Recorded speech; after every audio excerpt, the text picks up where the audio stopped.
Hey folks, happy Friday, last show of the week. I hope you have had a good week and you have fun plans for the weekend and you don't do anything related to the markets and you go live your life and be happy.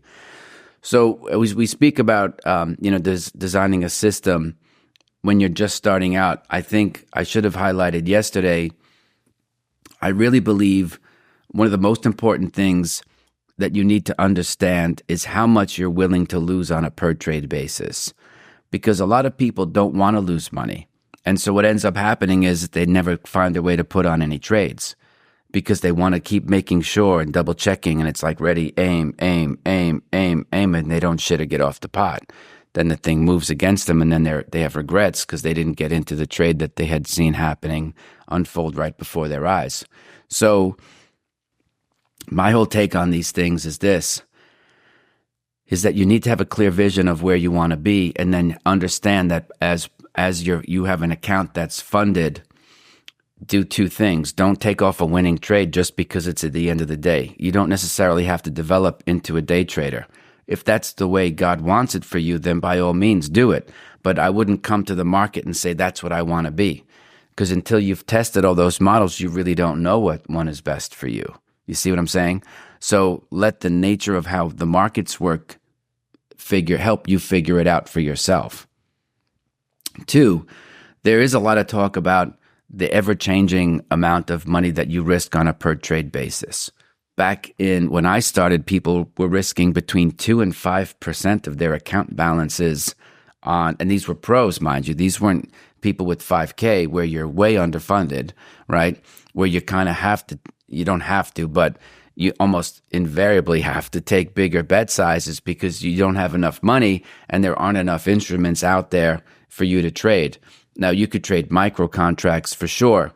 Only you know if that's appropriate for you. I'm not making any recommendations for that. But then as the markets maybe got more crowded, I'm not sure why it happened. Maybe it was the nature of what the investors or the clients wanted in terms of lower volatility on their account balances.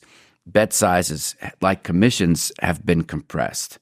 So whereas back in the late 80s, early 90s, position sizes, like I said, were 200 to 500 basis points, now they're like 1/10 of 1%. Right? Now they're 10 basis points, 25 basis points, 1/4 of 1%, right? So you want to understand that number may be what you evolve to.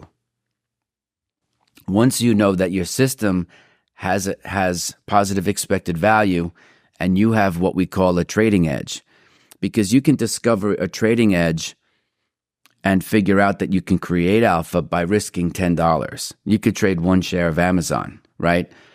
You have to remember, like, that's your kind of like scrimmage, right? It's a game, but it's a game that doesn't count. And be comfortable being in that spot early on, because to me, it's better than paper trading. Paper trading is okay if you want to learn how to work a trading platform, right? Because they typically are tied into an actual live trading environment. So you can learn how to enter particular orders, your stops, your limits, your market orders, how to set prices and do this and that, good for the day, good to cancel. And that's all important to learn because you learn the hard way oftentimes that errors cost you money. But you want to learn your craft with live ammo, right? Because mistakes will happen and you want to know what the burn feels like. You want to know what it's like to be in a name and have a big earnings surprise happen the next day. You want to experience all that because it's the experience of that that's going to help you better understand who you are as a person, right? And you can't get that in a paper trading environment. You can't get that if you're always offsetting your winning trades at the end of the day, right, by the closing bell. So I would forget whatever that risk unit is that you hear everybody talking about. What do you risk per trade? Oh, I risk 0.5%, and I have a 50-50 win ratio, and I have a 3-to-1 asymmetric reward to win to risk ratio. That's all down the road for you. You're not going to get that anytime soon, right? That's so. Love yourself enough to know that you're going to have to figure that part out through experimentation. And then of your trading capital and your grub stake, determine how many trades can you get wrong, losing whatever it is, 10 to 20 to $50 a trade. It doesn't matter to me what the number is, in order for you to kind of learn your craft, right? Because it doesn't speak anything to you as a human being. You're not an idiot because you're losing money.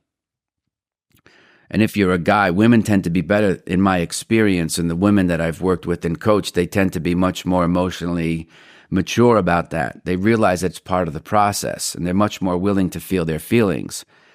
Guys are built differently, right? They feel emasculated, which is, that feeling of reluctance to fail and whatever has probably killed more people than anything, because they weren't really. They talk a good game about being David Goggins and being inspired by all that stuff, but they never really get around to doing it, right? That's got to be a Vietnam in your brain that I don't even want any part of, right? Because it's one thing to pontificate it and to retweet it and to like it on Instagram and be like, yeah, motherfucker. But at the end of the day, it's a whole other practice to do it. So can you put yourself in buds training? Because that's effectively what this is going to be in. Not necessarily physically, but emotionally. What are you willing to put up of your money to learn your craft, knowing that you're going to make errors and you're going to make mistakes, right? An error is when you put in the wrong trade. You wanted to buy MSFT, but you put in MSFT or whatever it is. You switch the letters, MFST, MSFT, right? I've seen that happen. I had a branch manager actually do that, and he was like, wow, did the stock split? Because he put in the wrong ticker. It was a trading error. Then there's going to be mistakes in tactics that you don't know, right? What you're trying to do, if you want to have some context, I have friends from back home who run, the New York City Marathon. They run the whole thing. But they don't just put the shoes on that day and go run the damn thing. They're training throughout the year and building up to it, right? So the goal is to complete. They're not really trying to, they're looking maybe to beat a personal best, because they run it every year. But in trading, it's a marathon, right? It's not necessarily a sprint. And you have to prepare for that. You have to prepare your brain for the daily grind of it as well, right? That's why I'm on a diet of the mind. I don't let all this other bullshit come into my day, because I know I need laser focus on what it is that I know how to do. So the phone doesn't ring. I don't let people call me. I don't have the TV on. I'm not interested in any of that stuff. You see, there's a time and a place for all of that. But my brain power is sacred, and I don't give it to anybody when I'm working on the things that are most important to me. And that can be when I paint. It could be if I'm playing guitar, or, obviously I take time out for martial arts. But at the end of the day, I have very clear boundaries on whose time it is, and it's mine, you see?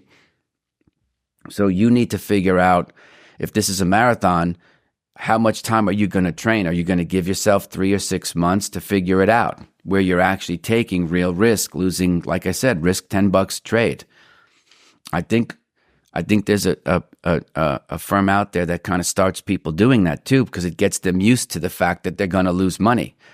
You just want to make sure that your losses are contained and you're not going to lose any bit of money that's going to put you out of business or kill your dreams. But you have to remember, if you're going to go swing for the fences, you're also going to strike out a lot. And if you're just starting out, don't worry about those emotional wins.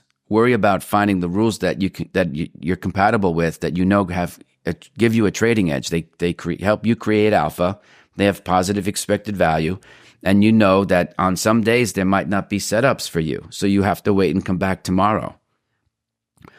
Guarantee you there's people out there who are, 3 years or less, and they're putting on trades that they know they have no business being in, but they're doing it because they want to be engaged. They want to feel like they're traders, so they do trading things, right? Does it matter now? They're not doing it to make money, you see?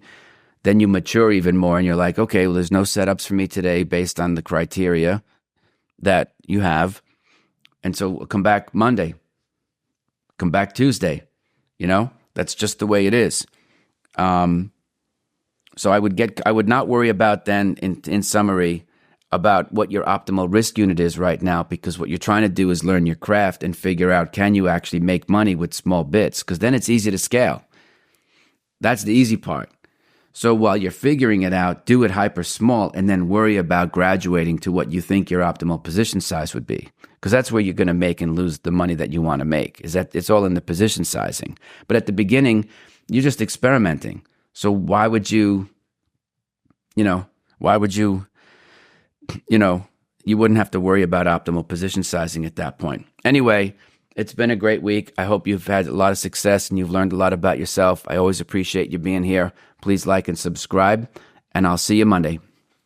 Okay, everybody, thanks for being here. Please take a minute, like and subscribe to the show. You could also leave a comment. I don't have all the answers, so it's good to get some feedback. Also, if you would like to support the show, check out the links below. You can get the free audiobook of The Inner Voice of Trading, and also information about the course that I teach with Victor Sperandio. Thanks for being here, folks. I'll see you tomorrow.